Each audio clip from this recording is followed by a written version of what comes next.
peço licença para a reitora, para todos, para chegar mais próximo. Posso? Ótimo. Vemos tão pouco com os nossos olhos, ouvimos tão pouco com nossos ouvidos. É limitado o alcance dos sentidos, só vemos bem com o coração, ouvimos bem com o coração. Vamos lá? Vemos tão pouco com os nossos olhos, ouvimos tão pouco com nossos ouvidos. É limitado o alcance dos sentidos, só vemos bem com o coração, ouvimos bem com o coração. Com este refrão, eu gostaria de iniciar lembrando um acontecimento que se sucedeu numa universidade de São Paulo, há uns 10 anos. Um grupo de universitários desejosos, com sinceridade, queriam ter um encontro com um mestre de espiritualidade oriental.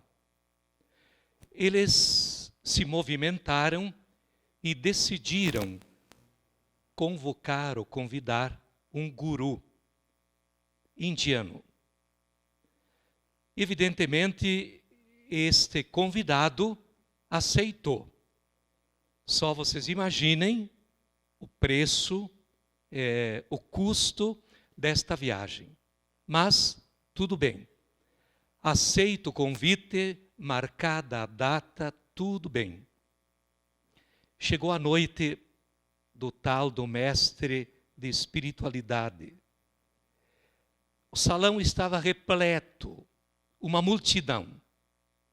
E o guru entrou, subiu ao palco e ficou olhando para todos. 2 minutos, 5 minutos e nada. Todos esperavam um início de palestra sobre espiritualidade. E o guru continuava. 10 minutos, o pessoal começou a ficar inquieto, os olhares se cruzavam numa expectativa meia frustrada, e aí começaram os cochichos, mas depois, de repente, ele desceu e começou a fixar, um a um, os que estavam por lá. Depois de 20 minutos, ele apenas disse o seguinte: meus amigos, voltem para casa. Voltem para casa. Claro, eram 2 noites de trabalho que ele faria. Na primeira noite, voltem para casa. Todos. Mas também, ao voltarem para casa, entrem em vocês. Entrem em vocês. O pessoal saiu.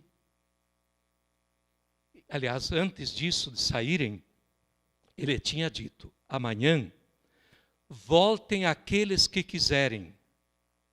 Voltem. Quem não quiser, não volte. Na verdade, no dia seguinte, o salão ficou mais repleto ainda.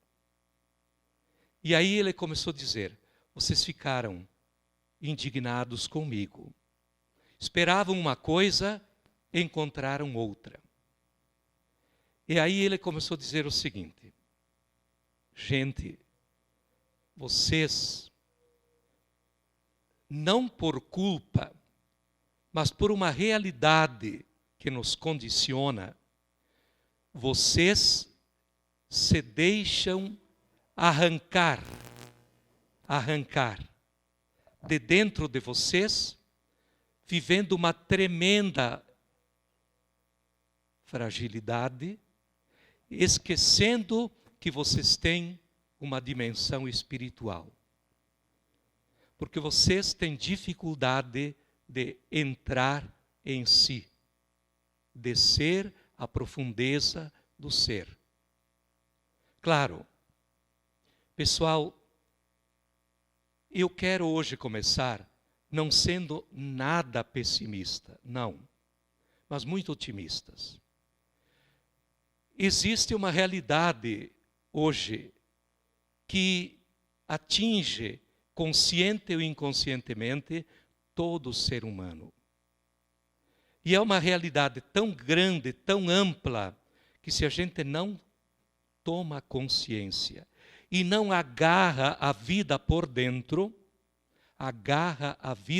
dentro, nós vamos nos deixando envolver por um turbilhão de insatisfações, por uma problemática tremendamente contrária à cultura da vida.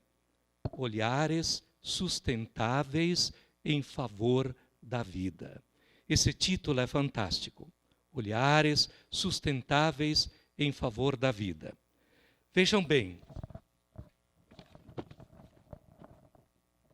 nós hoje, no momento em que vivemos, constatamos de uma maneira muito evidente que não estamos mais vivendo uma época de mudanças, mas uma mudança de época.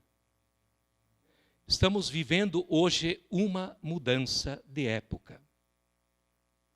E essa mudança de época, ela nos atinge consciente ou inconscientemente, de dia e de noite, ao caminhar em todo lugar. Estamos vivendo uma mudança de época.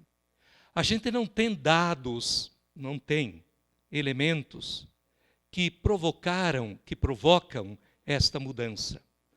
Não temos também data de quando começou esta mudança. Também não temos todos os nomes de quem se tornou agente desta mudança. O certo é, minha gente, que nós estamos passando, e já praticamente passamos, da modernidade para a pós-modernidade. Nós estamos hoje envolvidos na pós-modernidade.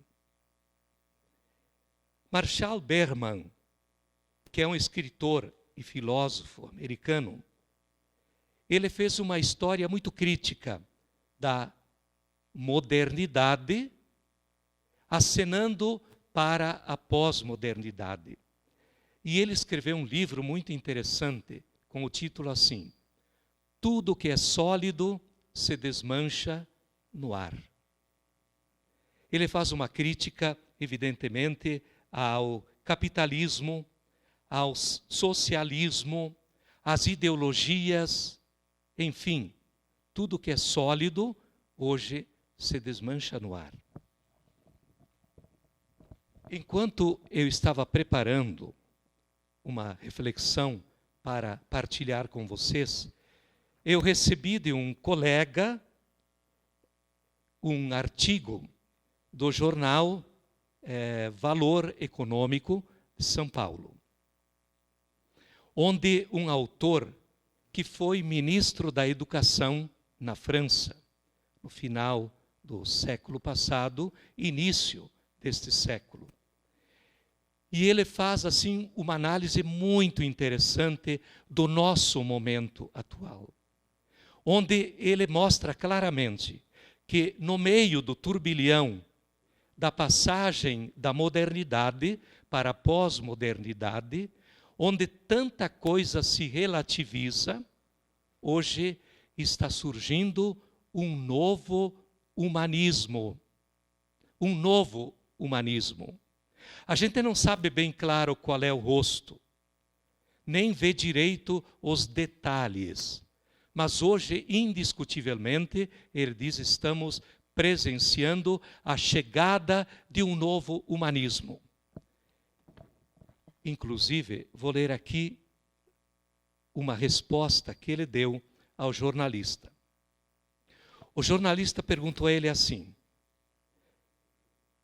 quanto menos cultivarmos valores culturais e espirituais, mais nos viciaremos no consumo. Mais nos viciaremos no consumo. É verdade?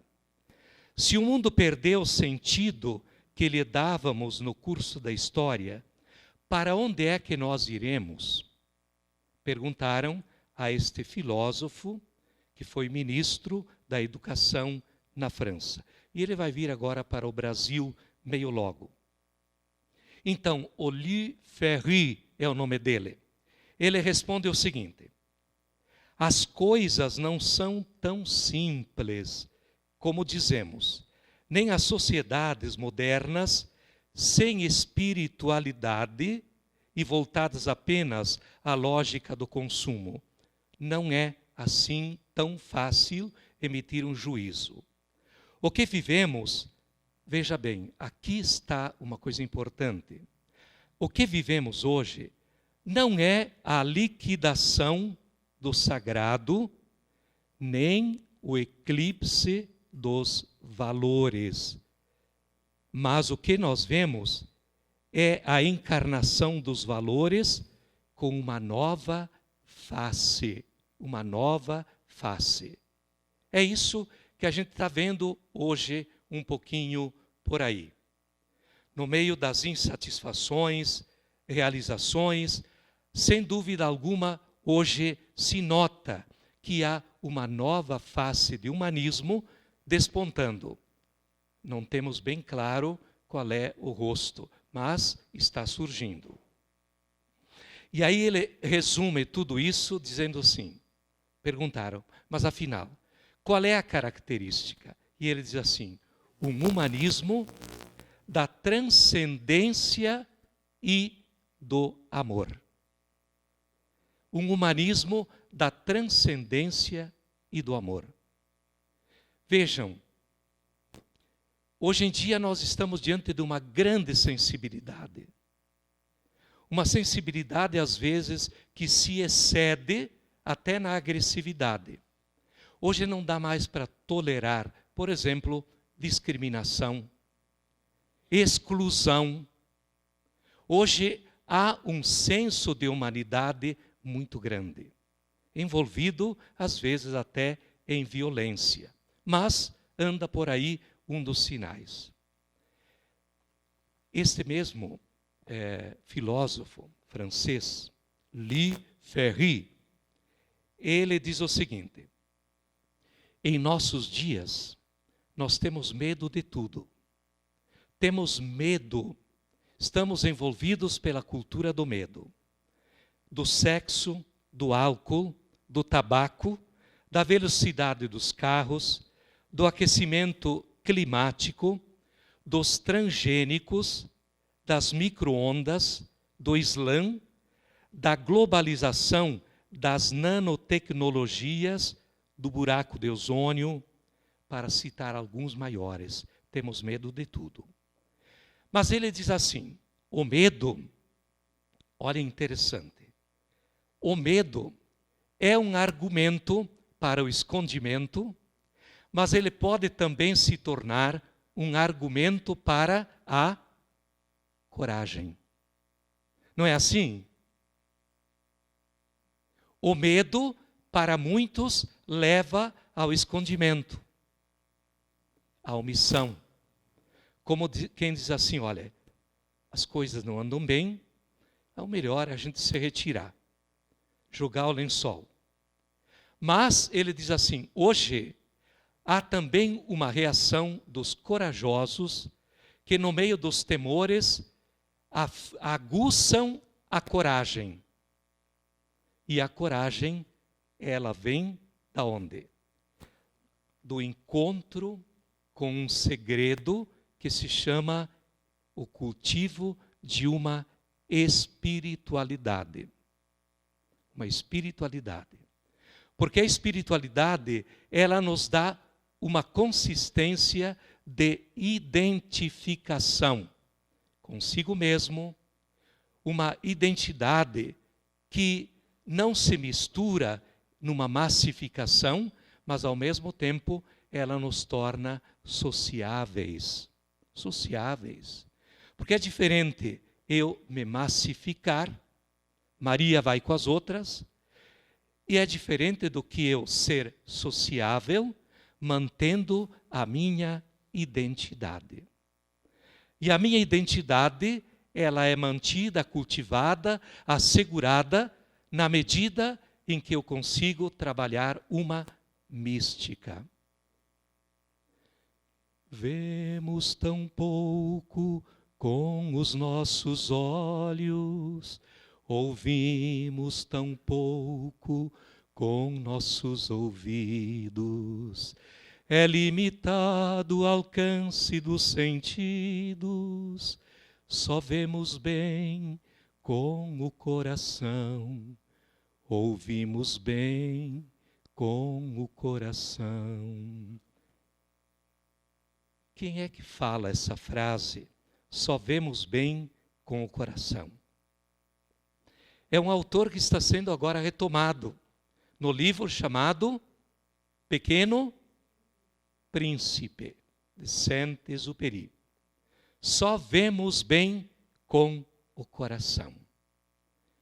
Então, gente, o coração chama a cordialidade.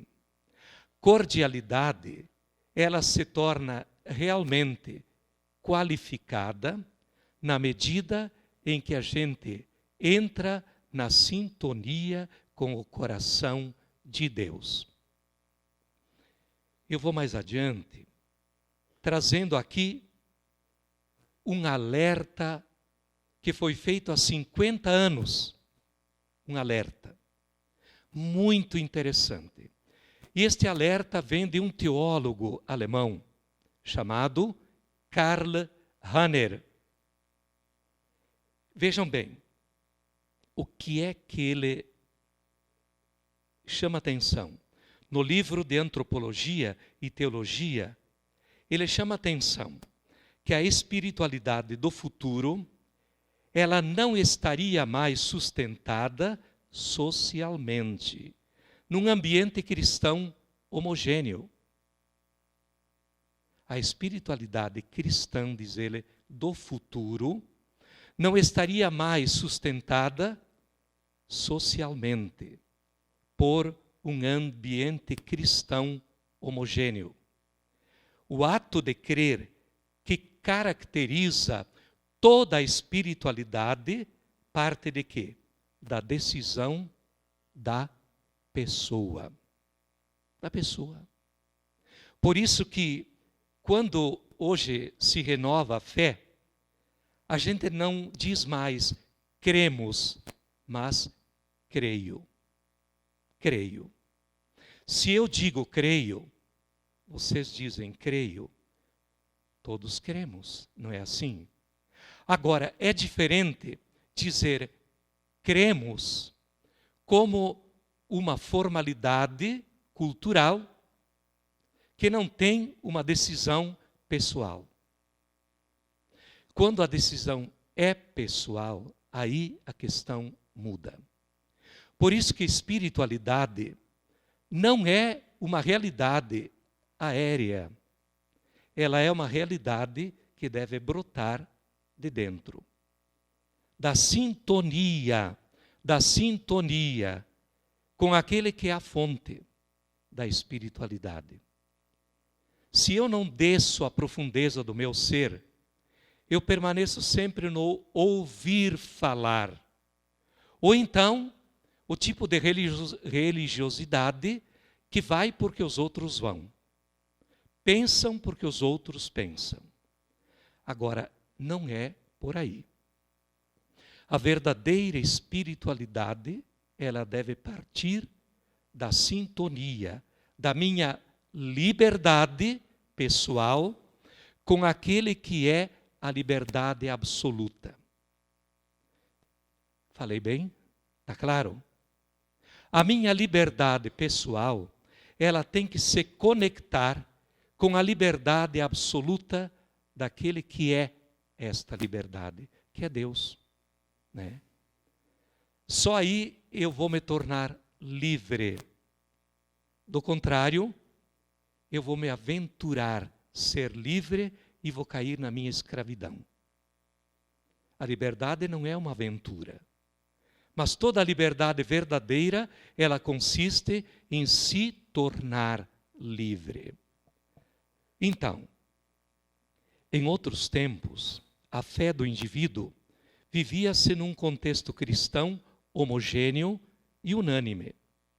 Neste contexto, a espiritualidade não transparecia como uma dimensão essencial da vida, que é o tema de hoje, mas como algo diluído nas práticas obrigatórias e nas normas da lei. Quando eu ouço alguém perguntar assim, Frei, é obrigado rezar, é obrigado ir à missa, é obrigado. Mas, como assim?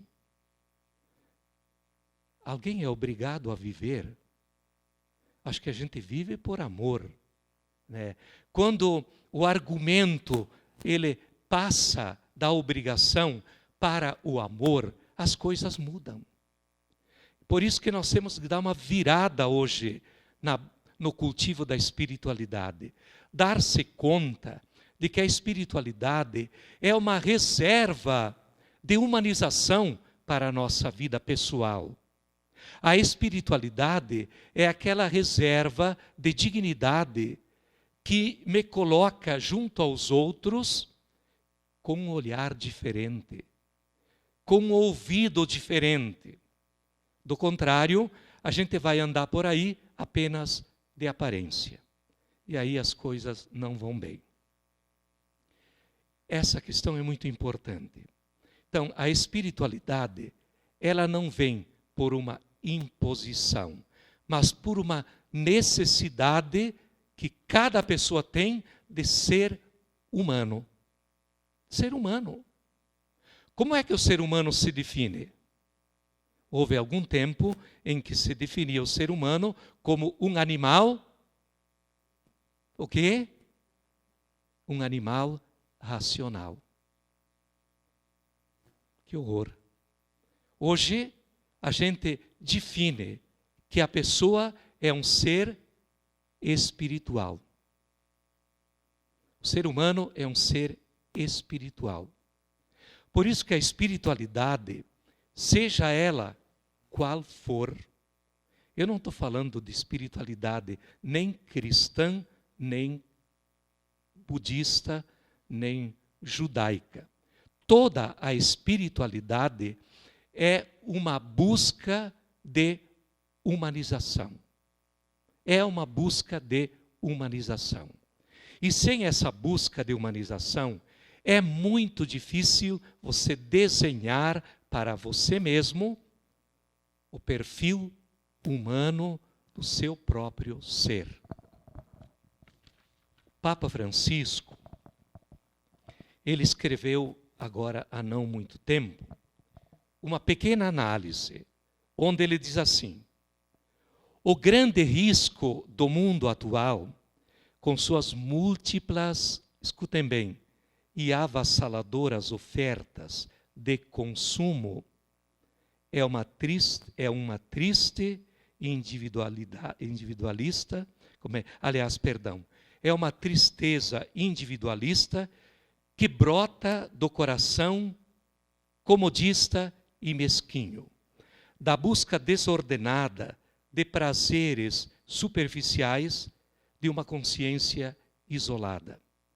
Quando a vida interior se fecha nos próprios interesses, deixa de haver espaço para o outro, já não entram os pobres, já não se ouve a voz de Deus, já não se goza da doce alegria do seu amor e nem fervilha o entusiasmo de fazer o bem.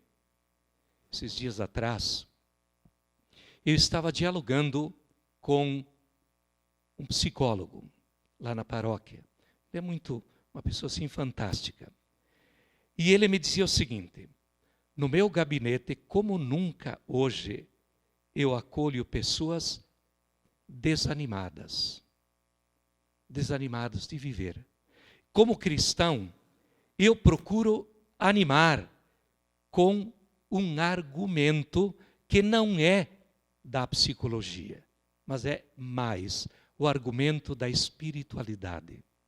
E ele me dizia assim: eu, como profissional no campo da psicologia, hoje não conseguiria mais erguer ninguém, a não ser pelo argumento da espiritualidade. A espiritualidade hoje é aquela reserva mais profunda, mais rica que o ser humano carrega consigo. Onde, olhem só o que ele me dizia, onde, através da espiritualidade, a pessoa chega a se tornar capaz de integrar o negativo da vida. Olhem só, pela espiritualidade, dizia ele, a pessoa consegue integrar o negativo da vida e se servir até disso como uma energia para aprender a viver. Aliás, há uma norma muito simples, né? Diz que o ser humano, ele é fantástico. Cada um de nós é fantástico. Porque o ser humano, ele é capaz de aprender como ser e como não ser. Como fazer e como não fazer. Mais adiante. Agora vamos ao foco principal da palestra de hoje. A espiritualidade como dimensão da vida humana. Então, gente, decididamente nós somos chamados a admitir que, como humanos, somos seres espirituais. Decididamente. E esta realidade essencial, vejam bem, não nos tira nada, mas nos oportuniza tudo. Não cerceia a nossa liberdade, mas nos dá o argumento básico para nos tornarmos livres. Livres. Onde é que você vai circulando como humano num terreno de liberdade plena? Onde? Em Deus, sim. E na sintonia com Deus, a partir de uma relação redimida em Cristo para a convivência humana. Então, insisto de novo, a espiritualidade é esta reserva de sentido que nos apresenta o mais amplo e seguro caminho de humanização. Pessoal, eu gostaria aqui de fazer uma pequeno parênteses. Eu já sou padre há quase 50 anos. Estou velho. Mas olhem aqui, andando no dia a dia, no meio das pessoas, eu sempre acolho com muito carinho.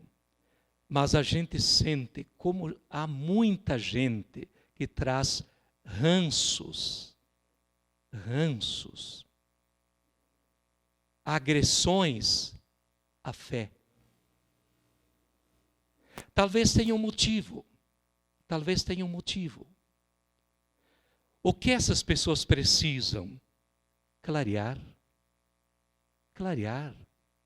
Porque na medida em que a gente clareia, busca a luz, a gente vai conseguindo também harmonizar o próprio ser. É muito importante, porque a profundeza do ser, ela precisa de uma luz que entre por uma outra janela, que não seja este mundo tão passageiro, mas que venha de uma janela do absoluto, né? Olhem só, a espiritualidade é o argumento máximo de humanização. Um filósofo espanhol chamado Ortega y Gasset, ele diz o seguinte: olhem aqui, o tigre pode se destigrar, a pedra, aliás, perdão, acho que vocês prestaram atenção que eu errei. Ele diz assim: a pedra não pode se despedrar. É ou não é? Estão de acordo? Vocês já viram uma pedra se despedrando? Não. Vocês já viram um tigre se destigrando? Um cachorro se descachorrando? Somente o ser humano é capaz de se desumanizar. O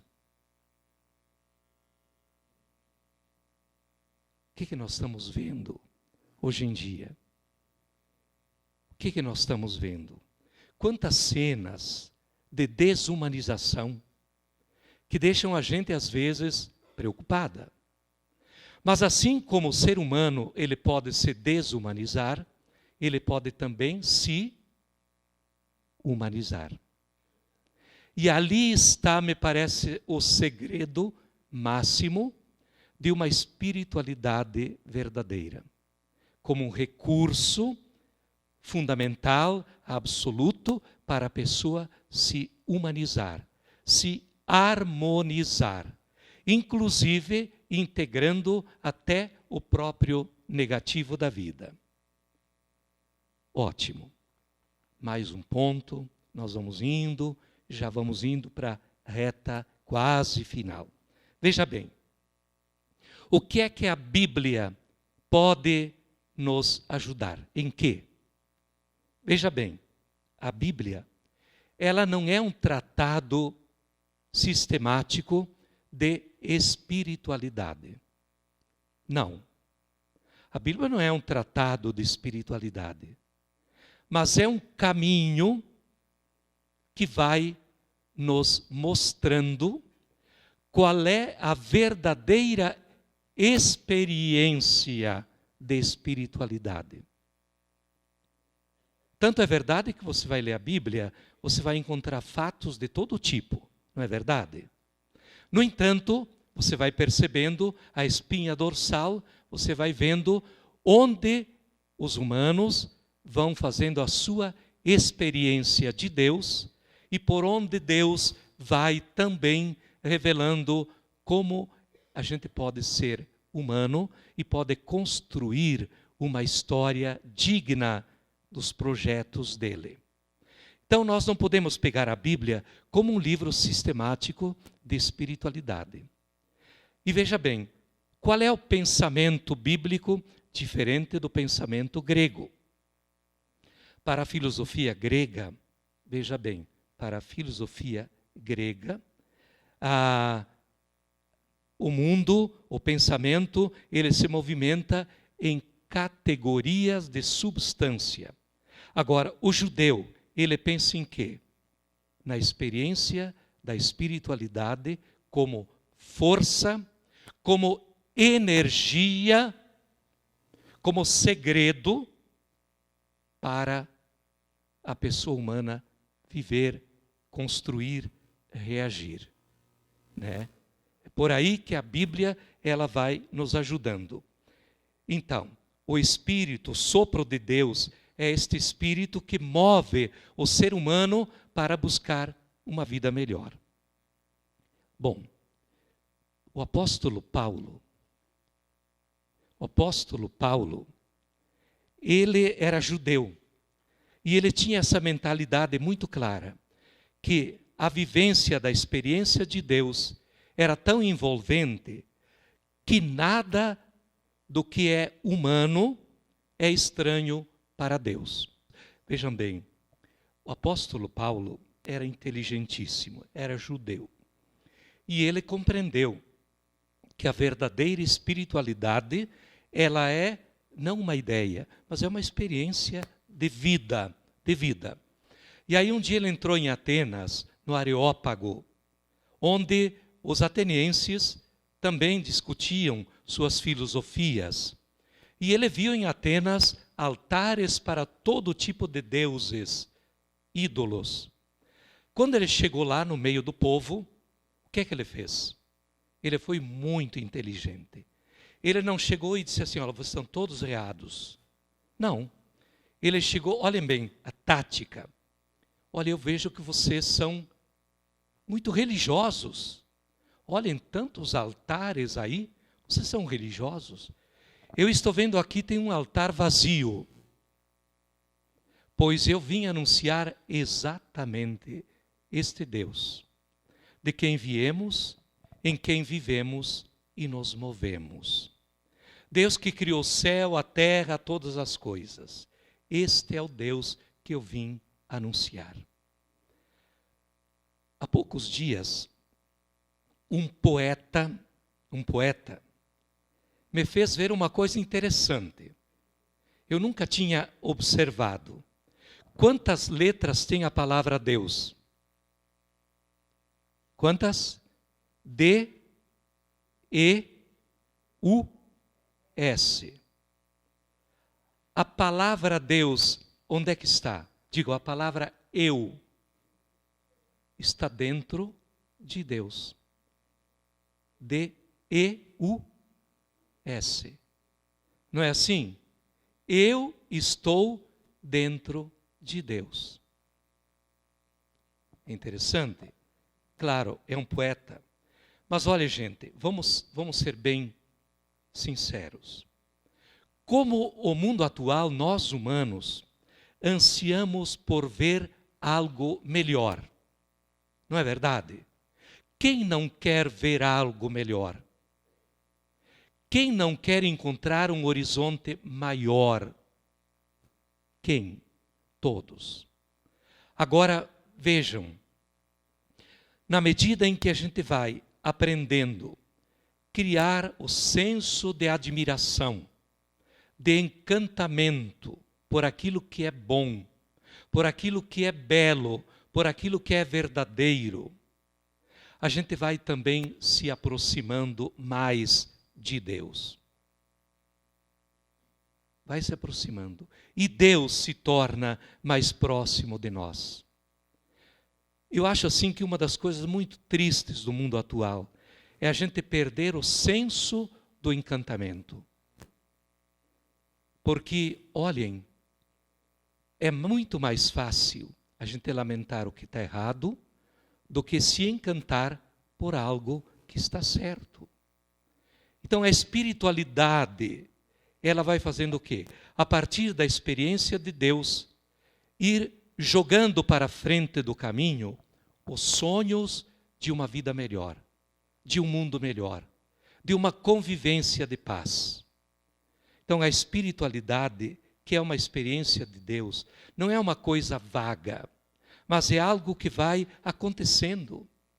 Por que eu não posso, através de um bom dia, de um sorriso, de algo que eu faço para alguém, perceber que Deus está se movimentando nisso tudo? Por que não? Por que não? Vejam bem, Deus não está longe de cada um de nós. Nele vivemos, nos movemos e existimos. Não há nada de nós que esteja fora de Deus. E Deus não estranha nem quando a gente se revolta com Ele. Esses dias alguém perguntou para o Papa Francisco, mas como que o senhor gosta de dialogar com os ateus? E ele disse, claro que eu gosto. Eles são humanos. E toda vez que eu dialogo com alguém que se diz ateu, eu percebo que às vezes, na negação do Deus que ele nega um Deus que não é o Deus verdadeiro. Porque ele quer afirmar um Deus que ele busca ser o verdadeiro. Então, por isso o Papa diz, eu dialogo com todo mundo, por que eu vou negar diálogo com alguém?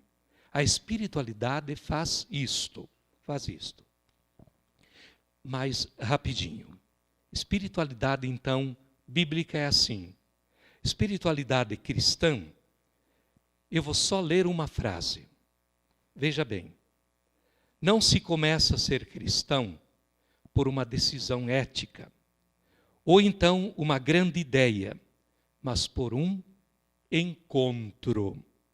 Um acontecimento com uma pessoa que dá um novo horizonte à vida e, com isso, uma orientação decisiva para a vida. Vejam, uma frase bonita essa. A gente não começa a ser cristão por uma ideia ou por uma decisão ética, mas por um encontro. Por um encontro. E esse encontro é com Jesus Cristo. Então, como é a espiritualidade cristã? Algumas características. A nossa espiritualidade cristã, eu vou dizer cristã, respeitando todas as formas de espiritualidade. Mas eu vou dizer cristã porque nós estamos também diante de uma instituição que denominadamente é cristã franciscana. A espiritualidade cristã é uma espiritualidade de discípulo. Olhem bem, não de fanático. Aqui nós teríamos um assunto muito longo, mas não vem ao caso. Um dos grandes males da humanidade atual, também no campo religioso, qual é? O fanatismo. O fanatismo é o desastre da humanidade. Por exemplo, hoje você vê, em nome de um determinado Deus, gente sendo sacrificada, tirada da própria terra, né? Quando nem o Islã, nem o judaísmo, nem o cristianismo pensam nisso. Por quê? O Islã, o judaísmo, o cristianismo são religiões monoteístas que têm o princípio fundamental do respeito à dignidade humana. Agora, quando se vai ao fanatismo, até o mundo católico pode exagerar com certeza. E também os outros. Então, a espiritualidade cristã é uma espiritualidade de discípulo, de quem quer aprender. Outra característica, uma espiritualidade libertadora comprometida. Esse negócio de dizer assim, olha, eu sou uma pessoa de uma grande espiritualidade. Eu passo horas e horas em oração, lendo a Bíblia. Quando sai para a rua, de cara fechada, não ri para ninguém, não saúda ninguém, não tem sensibilidade humana com ninguém. Mas que espiritualidade estranha é essa? Porque a espiritualidade cristã, ela é libertadora, comprometida. Quem faz uma boa experiência de Deus não tem como não ser uma pessoa feliz, animada, encorajadora, capaz de criar laços de fraternidade. Uma espiritualidade, ela vai gerando uma convivência solidária, bonita, de sensibilidade. Porque, olha, um cristão que não é capaz de sorrir, como é que pode? Né? A gente sabe que a vida tem seu peso, mas não é bem assim. A fé, ela nos deve levar a uma boa relação. Então, uma outra característica, né? Comprometida, libertadora. Por isso que as igrejas têm que se dar conta também da dimensão solidária, social, dar atenção a quem sofre e assim por diante. Uma espiritualidade de comunhão, de vínculo. Como é que é? Ter o coração voltado para o amor da Trindade. E a partir da Trindade, a gente lançar uma luz para nosso relacionamento também humano. Outra coisa, capacitar-se para sentir o irmão de fé como alguém que faz parte de mim. O irmão de fé, a irmã de fé, faz parte de mim. Isso é muito importante. Aí vem a sensibilidade. Ver o que há de positivo no outro. Ver o que há de positivo também nas instituições. Estava falando agora há pouco com a reitora da Unifra. Como existe realmente esse empenho bonito na universidade, né, de tratar o ambiente bem, cuidar o espaço, né, esses fatores do bom relacionamento. Gente querida, isso é espiritualidade. Isso é fluir de um jeito de viver e de conviver que tem luz, Por fim, essa característica, hoje ela foi publicada pelo Papa Francisco. Não deixem de ler a encíclica, a carta que ele enviou ao mundo hoje. Uma espiritualidade ecológica. Exatamente. A internet tem. Mas vai sair agora por escrito. Num dos artigos, ele fala exatamente disso. Uma espiritualidade ecológica. O que é ecológica? É aquela que cuida da casa. Só quem ama, cuida da casa. Quem tem razão, motivo profundo, cuida da casa. Quem tem um interior quebrado, vai quebrar também os copos da casa, senão a cara dos outros. Não é verdade? Então, a palavra ecologia significa o quê? O cuidado da casa comum, que é o mundo. Quem tem uma interioridade povoada por um espírito de amor, é capaz também de cuidar o que cerca. Olhem, para o cristão que tem uma espiritualidade, tudo é importante. São Francisco, agora vem por último, né? Espiritualidade franciscana não é outra espiritualidade a não ser a bíblica, a cristã, de um homem que fez uma experiência de Deus. Porque até os 25 anos, olhem bem, eu vou terminando aqui. Até os 25 anos, Francisco fez uma experiência de quê? De relação consigo mesmo apenas. Onde ele se julgava o centro do mundo. E ali onde ele passava, ele não enxergava nada de novo. Quando ele foi preso, ficou doente, aos 25 anos, o que é que aconteceu? Mudou a raiz do seu olhar. Mudou a raiz do seu olhar. Olhares sustentáveis em favor da vida. E aí tudo que ele começou a ver era o quê? Obra de Deus, criação de Deus. Tudo ia tendo a sua beleza, a sua boniteza. Né? Então, pessoal, termino a minha parte assim, expositiva, talvez até meia cansativa, mas repetindo. Vemos tão pouco com os nossos olhos, ouvimos tão pouco com nossos ouvidos. É limitado o alcance dos sentidos, só vemos bem com o coração, ouvimos bem com o coração.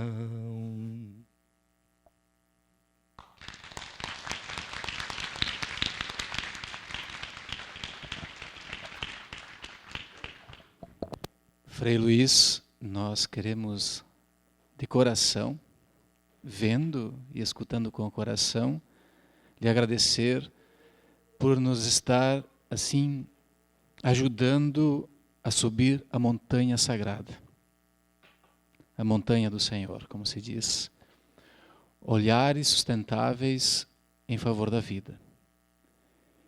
Eu acredito que nós estamos percebendo cada vez mais das falas, das conferências que nós estamos tendo durante esse nosso simpósio, um fio condutor. Um fio condutor que vai também nos fazendo rezar de uma forma, como o Senhor bem expressou, ecumênica, onde que todos nós nos sentimos integrados a essa espiritualidade. Repito, né?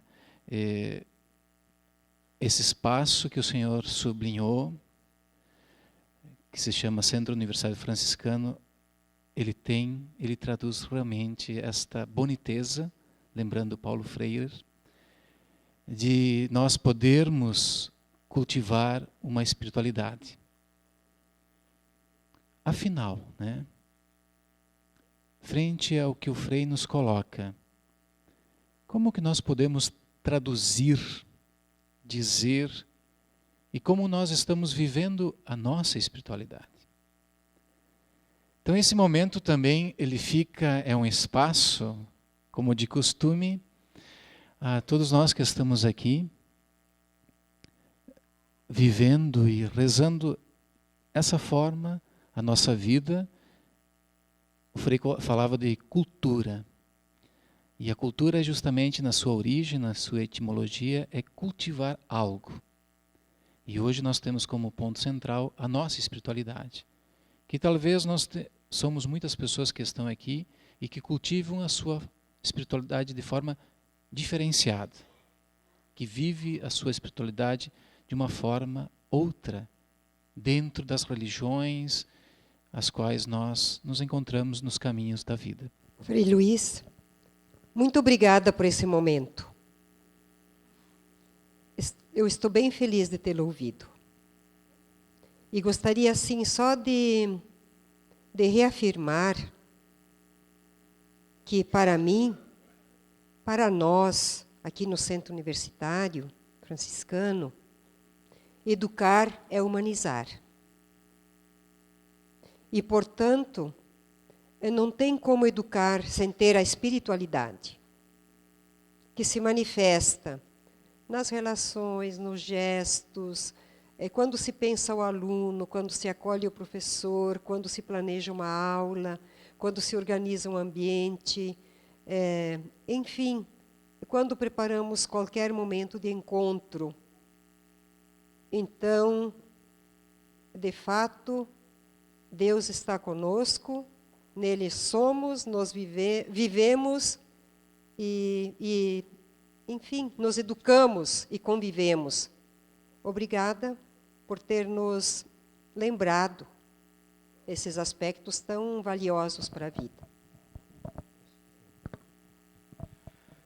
Eu gostaria apenas de acrescentar aquilo que a irmã reitora falou. Pessoal, a gente sabe que o ritmo das mudanças para melhor é muito mais lento do que as mudanças para pior. Não é verdade? Olha, para construir se leva muito tempo. Para destruir, em poucos segundos se consegue. Agora, eu dizia para o Frei Valdir, repeti para a irmã, olhando para todo esse trabalho imenso da Unifra, que o mundo realmente é de quem crê. Quem crê. Porque quem crê tem uma espiritualidade, tem uma reserva fantástica para poder empreender.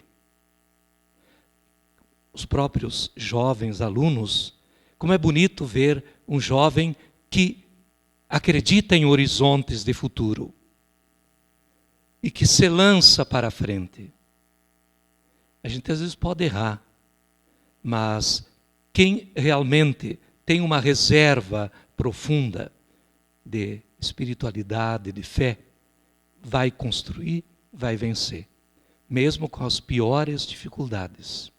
Esses dias o Senhor esteve lá na igreja onde eu trabalho em Porto Alegre, e ele dizia assim: todas as microempresas estão em crise. Todas.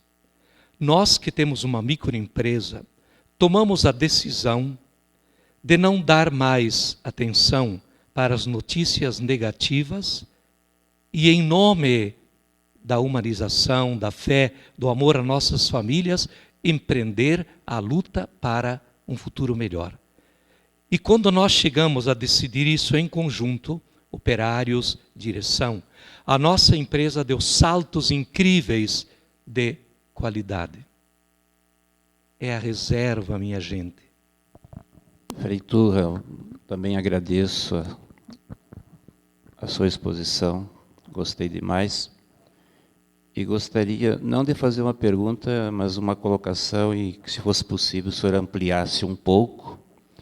Diante do próprio tema do CEP, os olhares sustentáveis em favor da vida, a vida hoje, em muitos momentos, ela é banalizada. Em muitos momentos, em muitas situações, e por um número cada vez mais significativo de pessoas. Qual a relação da espiritualidade, solicitando que o senhor acrescentasse algo, em favor da vida? Se tem alguma relação e qual seria? Muito obrigado. Olha, eu vou colocar aquilo que me veio agora. Veja bem, nós humanos não podemos apenas contar com os recursos naturais.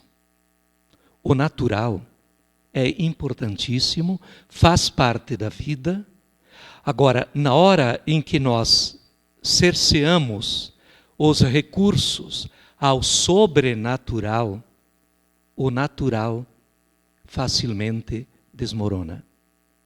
Então, assim, a experiência de Deus, ela é uma experiência, eu diria, que transcende ao natural, mas a partir do sobrenatural, torna o natural mais digno e mais possível.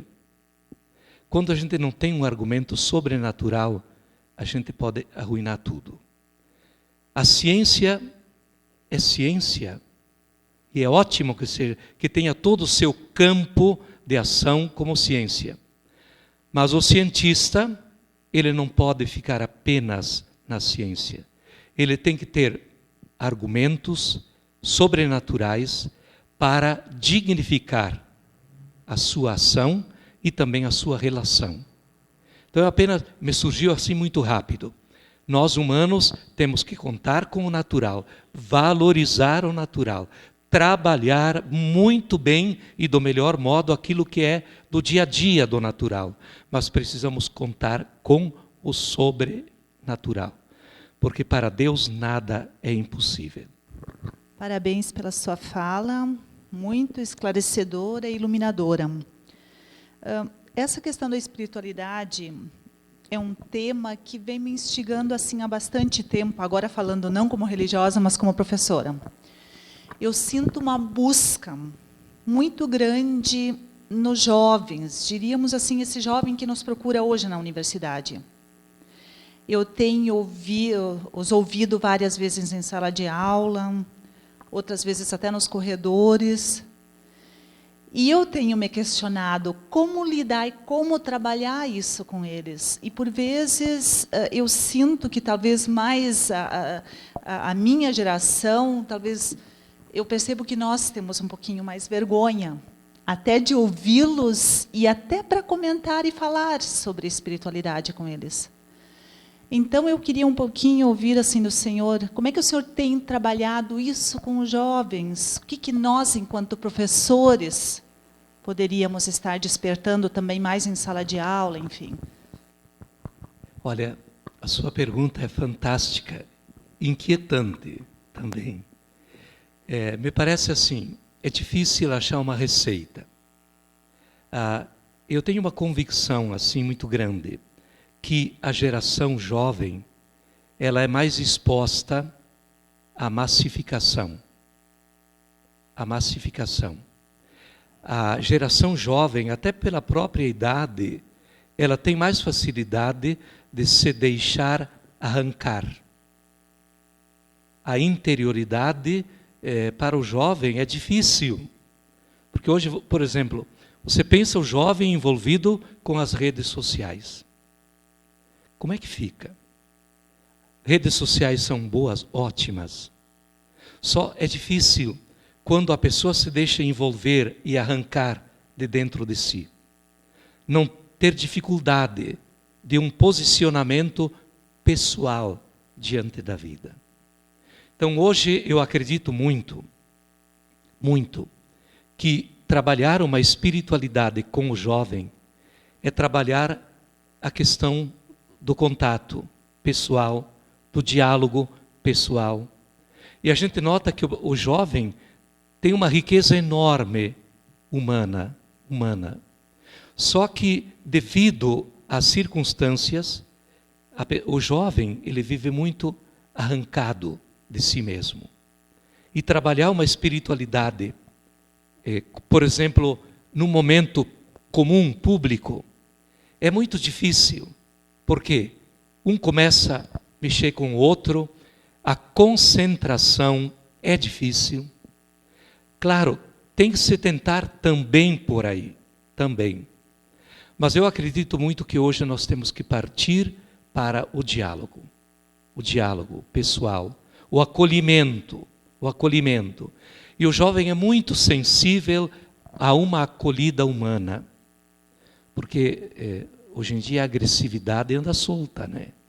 E nem sempre na família, vamos ser bem sinceros, é o melhor ambiente para todo mundo, né? Então hoje eu acredito muito que vai por aí. Mas também eu acho assim, através da música, a musicoterapia, você pode chegar a uma experiência de espiritualidade. Como eu digo, não tem uma receita pronta, né? Mas eu acredito muito que o bom trato, a acolhida, o diálogo pessoal, às vezes um gesto humano abre uma porta para um jovem se aproximar. Desculpe, mas...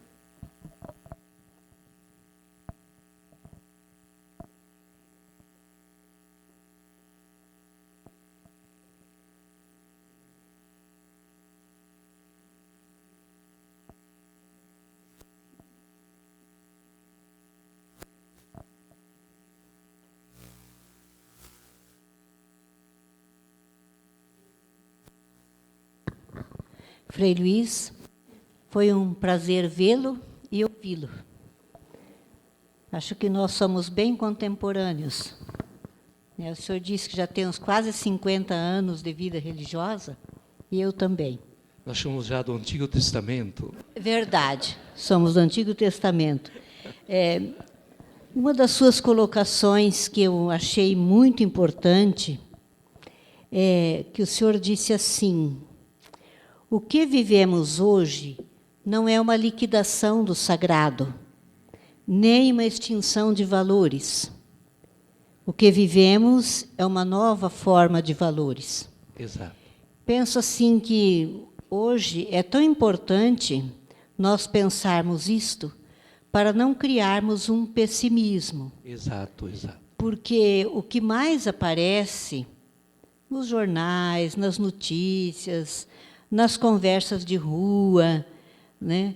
Quando eu gosto assim de viajar quietinha ou escutar na rua quando eu passo as pessoas conversando. Então normalmente a gente conversa como esse mundo está ruim, não sei o quê, né? E se nós pensarmos que nós vivemos uma nova forma de valores e assim com aquele olhar de mãe, porque nós também vivemos a época do Espírito, né? E o Espírito Santo, ele é mãe. Na Trindade, ele é mulher, assim me ensinaram. Né? E que, se nós tivermos esse olhar de mãe assim sobre a sociedade, da nossa fé, da nossa espiritualidade, nasce também a compaixão, que, para mim, é uma coisa muito importante para os dias de hoje. De nós começarmos, não fechar os olhos, mas de ver o outro lado da vida, né? Um outro lado de encarar as coisas, que isso fortalece a nossa fé. O senhor falou depois na fé, né? Essa fé que é coragem, a fé que nos dá coragem para caminharmos apesar de tudo. E para nós franciscanos, para caminharmos com alegria, apesar de tudo. Apesar de acharmos que é difícil, mas se a gente vai entrar na ótica do outro, da outra, nós vamos ver que não é uma maldade. É apenas uma inversão ou apenas uma não compreensão completa do que está acontecendo. E, para mim, achei muito interessante isso, acho que para o público aqui é interessante isso. Não acharmos que o sagrado está terminando, que os valores não têm mais. Quando a gente fala com pais, com educadores, os educadores dos adolescentes têm muita dificuldade de querer abandonar, né? Abandonar o magistério, porque está muito difícil. Mas é uma questão de se pensar de um novo olhar sobre esta humanidade. Muito obrigada pela sua fala, e se o senhor tiver alguma coisa para completar, eu gostaria. Muito obrigada. Olha, apenas gostaria de sugerir, pessoal, que a gente ficasse atenta, agora para o ano da misericórdia. 8 de dezembro vai começar o ano da misericórdia. A gente não imagina o que há por dentro e por trás dessa convocação do Papa Francisco. É algo fantástico. O ano da misericórdia é exatamente o ano do acolhimento da pessoa como é. E a partir daquilo que a pessoa é, procurar fazer um caminho onde a gente vai encontrando luz, esperança, otimismo, né? Então fiquem atentos, se coloquem a par, porque eu digo francamente, eu acho que o ano da misericórdia, ele pode ser revolucionário, no bom sentido.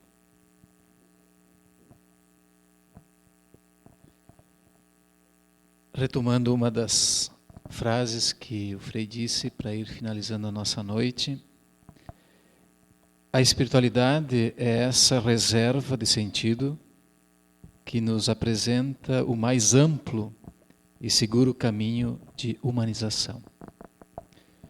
Frei, nós queremos lhe agradecer, né, por esta bela conferência que nos interpela a todos nós.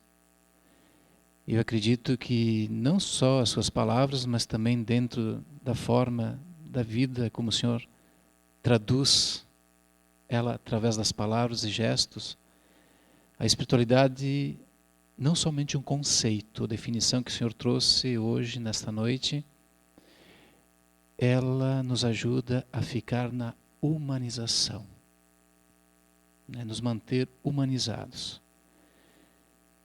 Então, muito obrigado de coração. Nós sabemos o compromisso, o Frei chegou hoje à tarde e já está voltando para Porto Alegre. Então, um homem que tem muitas demandas. Muito obrigado por aceitar o nosso convite. Queremos vê-los em outros momentos aqui na Unifra. E desejamos, assim, muita espiritualidade, né? Muita espiritualidade. Então eu convido a professora Solange que traga aqui um pequeno regalo que nós vamos entregar em nome da nossa reitora, que está aqui presente, de todas as irmãs, professores e alunos. Então queremos saudá-lo com uma forte salva de palmas. Boa viagem.